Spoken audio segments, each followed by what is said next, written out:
everyone! There's something in the Magic Mailbox. Let's see what it is. Aww! This is a picture of two of my new friends, Caden and Addison from Texas. And they have a special request. So, we're going to read Stand Tall, Molly Lou Melon. It's such a cute story. I love Molly Lou Melon and her grandma, who has lots of great advice. Stand tall, Molly Lou Melon. Molly Lou Melon stood just taller than her dog and was the shortest girl in the first grade. She didn't mind. Her grandma had told her, "Walk as proudly as you can, and the world will look up to you." So she did.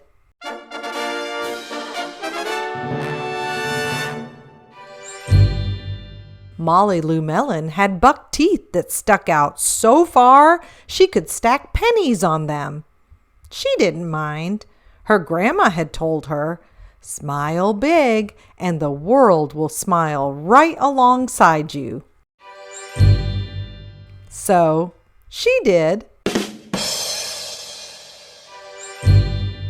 Molly Lou Melon had a voice that sounded like a bullfrog being squeezed by a boa constrictor. She didn't mind. Her grandma had told her, "Sing out clear and strong, and the world will cry tears of joy." So she did.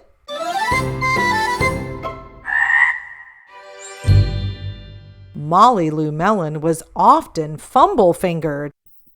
She didn't mind. Her grandma had told her, "Believe in yourself, and the world will believe in you too." So she did.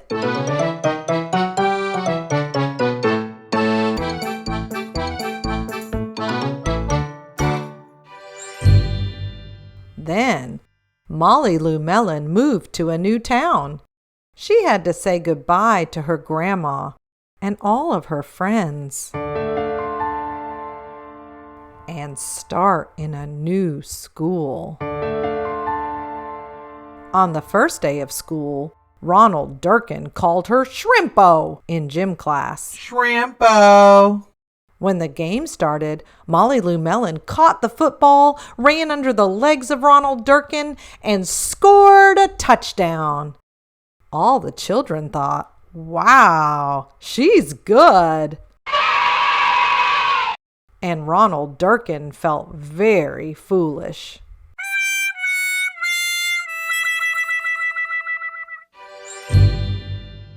On the second day of school, Ronald Durkin called her Bucky-Tooth Beaver. Bucky-Tooth Beaver. Molly Lou Melon took out her pennies, stacked 10 high on her teeth, and smiled as big as day.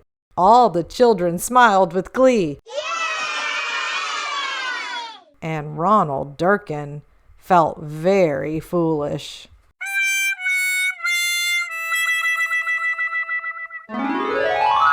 Did you hear that? That means there's something in the Magic Mailbox.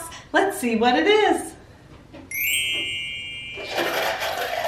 A cup of pennies. Can you see them? Some of them are nice and shiny. Well, in the story, Molly Lou Melon, she stacked some pennies on her teeth. I bet you didn't know this, but when I was a little girl, I was called Bucktooth Becky. So I know how that feels. So, let's see if Gigi can stack some pennies on her teeth. I never tried that before. All right, there's 1, 2, 3, 4, 5.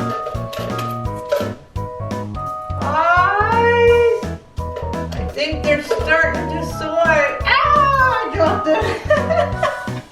Well, I didn't do near as many as Molly Lou Melon.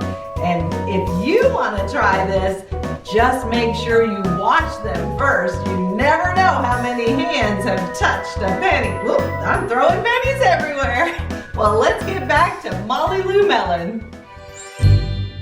On the third day of school, Ronald Durkin said, You sound like a sick duck. Honk, honk.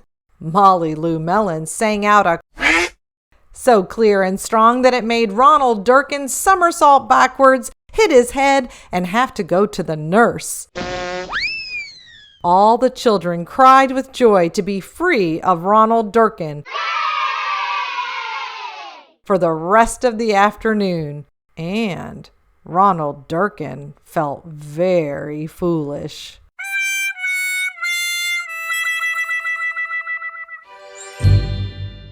On the fourth day of school, Ronald Durkin said that she'd made the snowflake all wrong. You made that all wrong. But Molly Lou Melon opened up her paper and revealed the most beautiful snowflake of all. All the children oohed and awed, even Ronald. On the fifth day of school, Ronald Durkin brought Molly Lou Melon a stacking penny for her tooth and smiled at her. That night, Molly Lou Melon took out a pencil and paper and wrote a letter to her grandma. Dear Grandma, I wanted to tell you that everything you told me was exactly right. Love, Molly Lou Melon. Thank you, Caden and Addison, for suggesting this book. I loved it. I hope everyone else did too. Well, you all have a magical day, and I'll see you soon.